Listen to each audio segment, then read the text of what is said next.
You know, there was a lot of freebies given. There was a lot of free things given. There was weight on the scales given.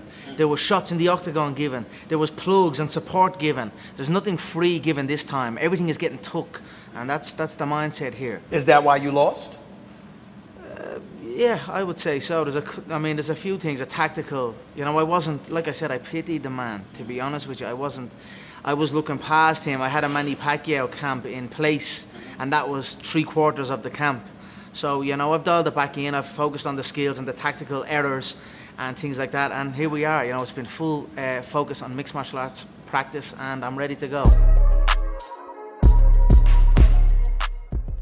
On Saturday, July 10th, UFC 264 will see the epic trilogy between Dustin Poirier and Conor McGregor.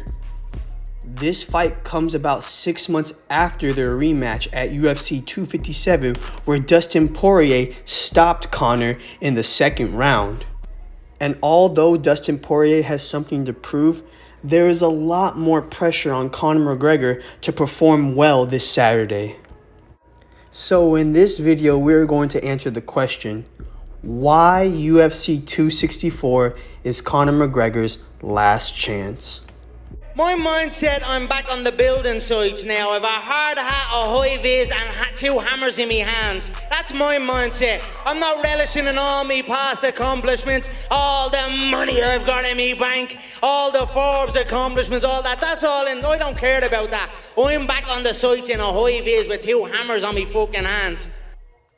Arguably the most important fighter in UFC and in MMA history, Conor McGregor has transcended the sport in more ways than one. He is the blueprint on what it takes to become a top draw in the UFC. From his trash talk to his fighting style, even up to his appearance, everything about Conor McGregor is transcendent. Not only is he one of the most polished and accurate strikers in the UFC today, but he's also one of the most accurate strikers in UFC history. The timing and precision that Conor used to calculate his shots, you had no other choice but to be impressed with him, and it created a sort of aura and invincibility about him that is not seen in strikers today.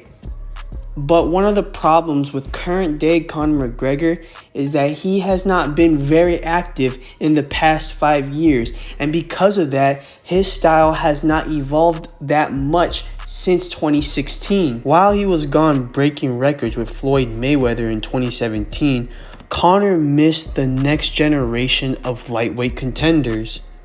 Guys like Khabib Nurmagomedov, Edson Barbosa, Kevin Lee, and Tony Ferguson, he missed the opportunity to defend his belt against one of these guys and adapt his game to the much faster pace of fighting the lightweights were fighting at now.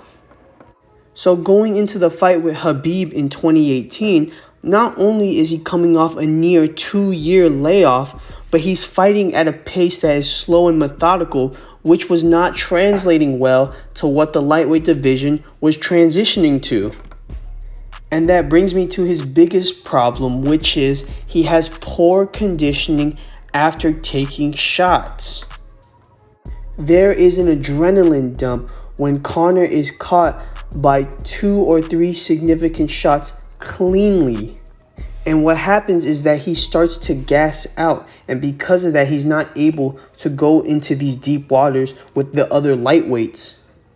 So although people want to say calf kicks were the main culprit, it was ultimately the conditioning and durability that led to Conor McGregor's downfall in these fights. So there's a lot of pressure on Conor McGregor, not so much on Dustin Poirier. There's a lot of pressure on Conor because, you know, if you were to win this fight, well, then you're fighting Charles Oliveira, who I think he matches up brilliantly with. You know, I think he matches up better with Charles Oliveira than he does Dustin Poirier. So I think he's changed. I don't give a fuck about him, to be honest. It's just how I am. He's a corpse, a dead body, a blank face. It's going to get his ass whooped and took out on a stretcher. So what's going to happen after Saturday night? Well, for starters, if Conor McGregor wins, he seals the trilogy against Dustin Poirier and then goes on to fight Charles Oliveira for the UFC Lightweight Championship and prove that he's still a top contender in the lightweight division.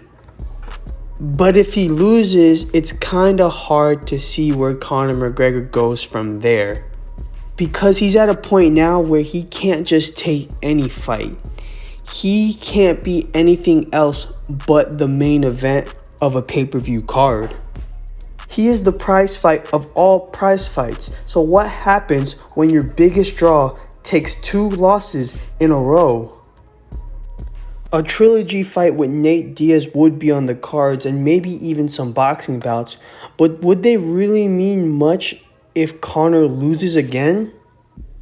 Conor is in a tricky situation because he is not the best fighter in the lightweight division, yet he has all the pressure to win every fight he's in because he is the biggest star the UFC has. If Conor McGregor loses this 3rd fight against Dustin Poirier, I do believe he'll be in no man's land, but I don't think he will retire. In my opinion, it's hard to choose a winner for this Saturday's main event. On one hand, you have Conor McGregor, who comes back as a much better version of himself coming off a loss. But on the other hand, Dustin Poirier is much better than the other opposition that Conor has faced bouncing back.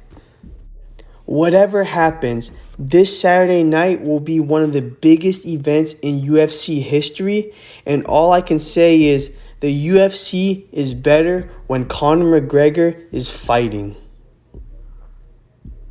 Thanks for watching today's video. I'm Elias with The Split Decision, and I'm out.